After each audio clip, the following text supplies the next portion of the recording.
కుప్పంలో భారత్ను ఎమ్మెల్యేగా గెలిపించండి అంటూ తెలుగు అకాడమీ చైర్పర్సన్ లక్ష్మీ పార్వతి కుప్పం పట్టణంలోని ఎమ్మెల్సీ కార్యాలయంలో ఏర్పాటు చేసిన మీడియా సమావేశంలో ఆమె మాట్లాడారు. చంద్రబాబు వల్ల ఎక్కువగా నష్టపోయింది ఎన్టీఆర్ కుటుంబమే. మమ్మల్ని మోసం చేసింది కూడా కుప్పం ప్రజలను. 35 ఏళ్లుగా చంద్రబాబు మోసం చేస్తున్నారు. కుప్పంలో 35 ఏళ్లుగా దొంగ ఓట్లతో చంద్రబాబు గెలుస్తున్నారు. వ్యవస్థను మ్యానిపులేట్ చేసుకుని ఎన్నికల్లో గెలవాలని చంద్రబాబు చూస్తున్నారు. కుప్పం వైపు దేశమంతా చూస్తుంది. స్వాతంత్రం కూడా మేమే తెచ్చామని చంద్రబాబు అంటున్నారు.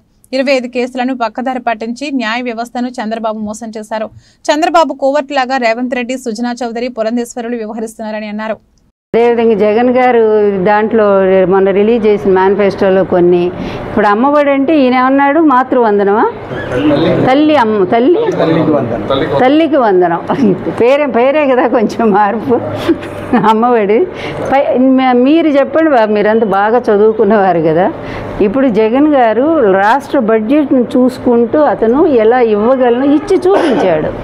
ఇన్నేళ్ళు కూడా మనకుండే 2,70,000 ఎంతో మన రాష్ట్ర బడ్జెట్, దాని ప్రకారంగా ప్లాన్ చేసుకొని ఆయన అన్నీ చేసుకుంటూ వచ్చాడు. దాని ప్రకారంగానే మొన్న కూడా అంతే, ఉన్న వాటిలో దానికంటే 2-3 అదనంగా చేర్చాడు తప్ప ఎక్కువగా లేదు. ఈయన ఫస్ట్ దాంట్లోనే ఈ మాతృ తల్లికి వందనం, ఈ దాంట్లోనే ఇంట్లో ఎంతమంది ఉన్నా కూడా 15,000 ఇస్తానంటాడు. అంటే అసలు అదే ఎంత అవుతుందో ఆలోచించండి. దాదాపుగా 1,20,000 ఎంత వచ్చినాయి లెక్కలు. 1,00,000 మంది పైన తేలారు అట్లా ఇవ్వాలి అంటే. వాళ్ళందరికీ అంత ఇవ్వాలి అంటే ఇదే 76,000 కోట్ల రూపాయలు అవుతుందట. అంత ఒక్క పథకానికి అంత ఇస్తే మిగిలియన్నీ ఇంకా చాలా చెప్పాడు కదా, అన్నీ కూడా కాపీ. ఎందుకంటే ఒక్కటి ఇచ్చేది కాదు, చచ్చేది కాదు కదా, ఏదో ఎలక్షన్ ముందు మళ్ళీ నమ్మించేద్దామనే దృక్పథంతో వచ్చిన మేనిఫెస్టో తప్ప అది రియల్ కాదు. అందువల్లనే అది కాపీ మేనిఫెస్టో, ఇది రియల్ మేనిఫెస్టో. ఓకేనా, ఇది ఒక భగవద్గీత, ఇది ఒక ఖురాను, అలాగే ఇదొక బైబిల్ లాగా భావించి ప్రతి అధికారి దగ్గర కూడా పెట్టి అమలు చేసిందేమో జగన్మోహన్ రెడ్డి గారి మేనిఫెస్టో. అతను 600 హామీలు ఇచ్చి 2014లో వెబ్సైట్ నుంచి మాయం చేసినటువంటి ఘనుడేమో ఆయన. ఇప్పుడు కూడా అందుకే ఎవరు నమ్మట్లేదు. ఎందుకు, వాళ్ళ కూటమిలోనటువంటి వాళ్ళ వ్యక్తులే నమ్మకుండా ఆయన ప్రైమ్ మినిస్టర్ గారి పేరు కూడా అసలు అక్కడ వేయటానికి వీలు లేదు, ఆయన ఫోటో కూడా వేయొద్దని చెప్పారు కదా.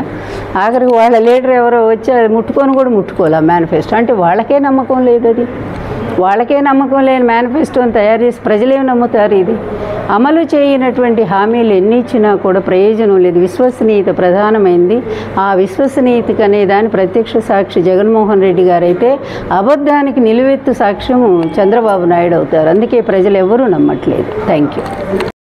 వాళ్ళకి అన్నం గిన్నెలాగా వచ్చినటువంటి తెలుగుదేశం ఆ రోజు నిజంగా పేదల పక్షాన నిలబడింది. బీసీలందరికీ కూడా కంచుకోట్లాగా నిలబడింది తెలుగుదేశం పార్టీ. 51% ఓటింగ్, 94 ఎలక్షన్లు వచ్చేసరికి అది 2% పెరిగి 53% ఓటింగ్ పెరిగినటువంటి తెలుగుదేశం పార్టీ తర్వాత ఈరోజు ఎటువంటి పరిస్థితి దిగజార్చాడు? ఆ రోజు లక్ష్మీ పార్వతి నువ్వు బూచిగా చూపించావు, రాజ్యాంగేతర శక్తి అన్నావు. ఈరోజు నీ కొడుకుని రాజ్యాంగేతర శక్తిగా నువ్వు తీసుకురాలేదా? నేనేమైనా పదవులు తీసుకున్నాను? ఆ రోజు ఇంత గెలిపించిన దాంట్లో నేను కూడా భాగస్వామినే కదా తెలుగుదేశం పార్టీని. అలాంటి పార్టీ నువ్వు ఏమీ లేకుండా ఒక ఎమ్మెల్సీ ఇచ్చి 3 మినిస్టర్లు తెచ్చి నీ కొడుకును పూర్తిగా అవినీతిలో ముంచేసి వాడు ఈరోజు ఆంధ్ర రాష్ట్రాన్ని ఎంత దోపిడీ చేశాడు. వాడికి మాట్లాడటం రాదు, ఒక వాక్యం సరిగ్గా బలకలేడు. అలాంటి వాడు మనకు ముఖ్యమంత్రిరా?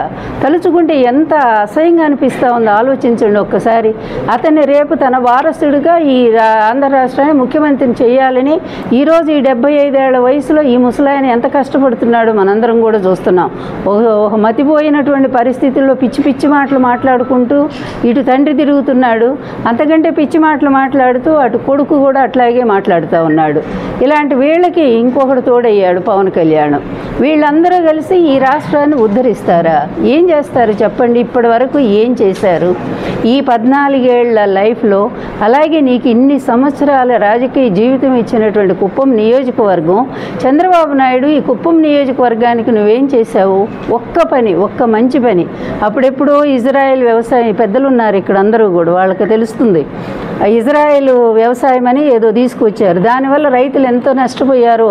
అప్పుడు లోన్లు ఇచ్చి అది ఖచ్చితంగా 3 కేర్ 4 కేర్ అని పెట్టి అందరూ ఆస్తిపాస్తి చాలా అమ్మేసుకొని మిగిల్చారు.